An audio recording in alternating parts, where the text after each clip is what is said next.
Wrestling for me is very powerful. It has molded my life as to who I am, I guess. I have become a person that is proactive toward life and proactive toward ideas.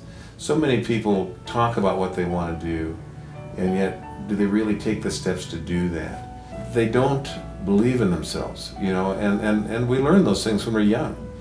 I'm not good enough, I'm not tall enough, I'm not coordinated enough. We have these powerful others in our life that tell us what we can't do and what we're not, and people believe that. And a lot of people don't know that that's not the way that they have to stay. There's other things that can come along and make your dreams come true. When I was going into the 6th grade, I was riding my bicycle home, and a drunk driver came along, hit me broadside, knocked me across the road. I ended up breaking my thigh and my hand and going in the hospital. Little did I know my life was forever going to be different. I was in the hospital the first time for 6 months, off and on for 3 years. I had 13 surgeries, 2 amputations in my left leg below the knee. And one day my doctor walked in, and I was telling him that I wanted to be an athlete, that I wanted to play football, I wanted to wrestle. And he was a wonderful man, but he says, "No, Larry, your life's different now."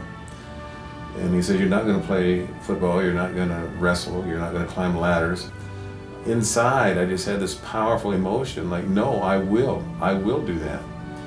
And so, handicapped, some people look at a young man that's handicapped, or an adult that's handicapped, and I think we're all handicapped in some way or another. Some people have wheelchairs or artificial limbs like me, and some people don't. But there's always something that we're not good at, or other things that we are good at. It's just living life is what I believe in, and we all have roadblocks in life. We all have things that keep us from being the best we can be. But I also think that, if you decide what you want to do, and then you're very careful about how you talk to yourself, dream your dreams, look ahead, what's the best you can imagine. And it's amazing how the best seems to come along. Anyway, luckily enough, I had coaches that didn't say no to me at Wilson High School down in Portland. I had a mom and dad who I'm sure was so hard on them, but they did not say no to me either. Then I went on to George Fox College, it's a university now, and wrestled there for 4 years also. I was a team captain for 2 years. And then when I graduated from George Fox, I moved to the state of Washington, where I was working for the state, and wrestling was something that I did. And I transferred to Spokane, where I was volunteering at one of the local high schools there, but I was also had to cover like 9.5 counties for the state of Washington. My life really changed. My 3rd year working for the state, I was living in Spokane, and one day I came to work. It was a snow year, and my boss met me at the door, and he says, "Larry, we have a noon luncheon up in Republic." And I said, "Republic? We can't get there by then because it's windy roads, high mountains." And he said, "Don't worry, we'll fly." He had a Cessna 182, and I'd flown with him before. When the meeting was over, we climbed back in the plane about 1:30 or 2 and took off flying. I was sitting in the seat looking out the window and watching the trees below us and the mountains, high mountains. And the engine quit. The stall warning came on. It did not restart.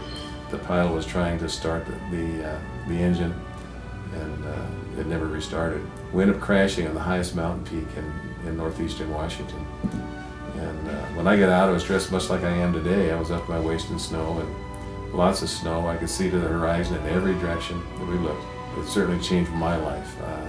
I figured that I was not going to make it, It's kind of interesting what happens too when you're in kind of a life and death situation, because what really bothered me the most, well, I wasn't excited about dying, but what really bothered me the most too was the fact that I hadn't said goodbye to my mom and dad. I hadn't told them that I loved them.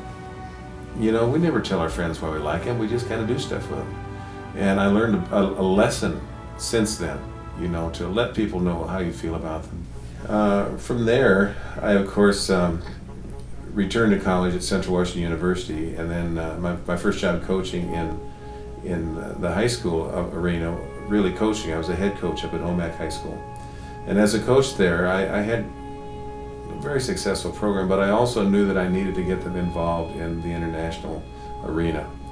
And so I did that through USA Wrestling, and I've had a club just about always since then. I've just coached and been the best I could be and make a difference to people, and hopefully something, and teach things and show things and allow them to learn things that are going to make them champions in their life. But to be singled out for the National Wrestling Hall of Fame is huge for me. Maybe it's the highest honor that I think I could get. I don't know if it is or not, but I just, it's a very moving thing for me. It's something that'll be with me the rest of my life. I will never forget, and never forget the great honor of being inducted in the National Wrestling Hall of Fame.